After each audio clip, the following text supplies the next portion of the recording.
Google Stadia. Google's new gaming service. Will it destroy the Nintendo Switch? Seemingly just a controller, the video game streaming service Google Stadia is apparently hoping to be the Netflix of gaming.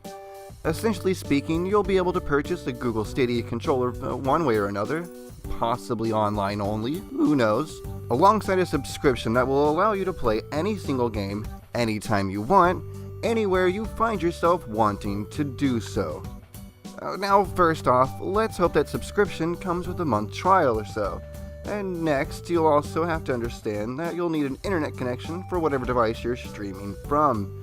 You're apparently supposed to go to the Google Stadia website with subscription login and controller handy, and then from there you can play stream any game Google will be offering in its library. Does your phone have a browser with Bluetooth? Congrats! You can play AAA games with killer graphics and no lag whatsoever. Got a tablet? Chromecast in your TV? Is your fridge running Android? Play a video game on it. But really, who is this for? The concept of it sounds phenomenal. I mean, imagine you're at work and you're on your break. You got 20 minutes left and it'd be really neat to make that little bit of grinding progress in that RPG you started last week. With Google Stadia, you could do that. Keep your controller handy and you can apparently play the highest of quality console games on any screen.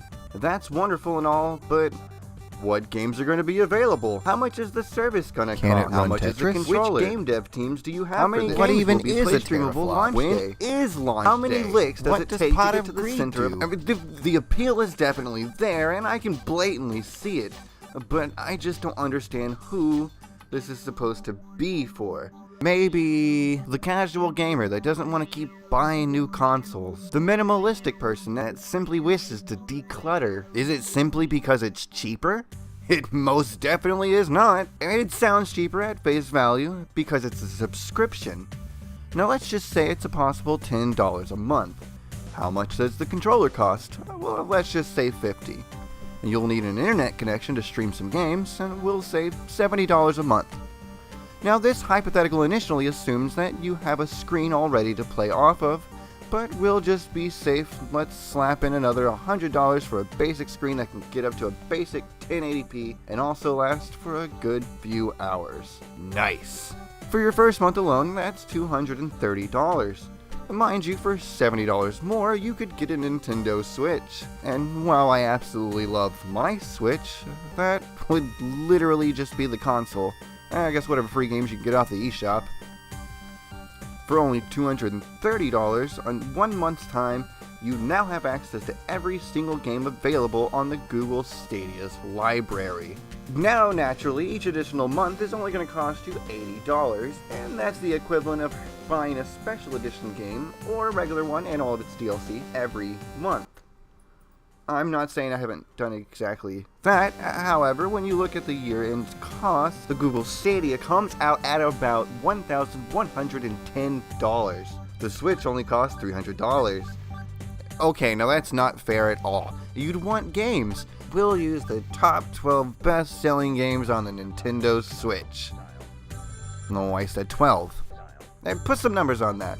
Nice. Now plugging that in, oh hang on, you're going to want the Nintendo Online for at least a year. So hypothetically speaking, if you own absolutely no gaming devices and just wanted a cheap way into gaming, aside from clunky mobile games, understand that it is literally cheaper to buy a brand new Nintendo Switch and a new game every month with DLC with the year-long Nintendo Online subscription than it would be to even just maintain a Google Stadia subscription. And if you're a gamer that already owns consoles, so you're already sunk that money, and you also want to jump into play streaming with Google Stadia, you will have to spend the equivalent of starting a video game collection from scratch.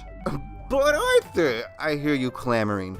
You're only using the Nintendo Switch as a basis of comparison because that's the console you main. Fanboy. What would a PS4 Pro and 12 PS4 games cost? Never mind, I don't need that kind of evil in my search history. Maybe down the road, the prospect of $1,000 a year to game indefinitely appeals to some people. I bought my Nintendo Switch and Breath of the Wild with its DLC pass day one for around $400. I've gotten some 700 plus hours out of just that combination alone.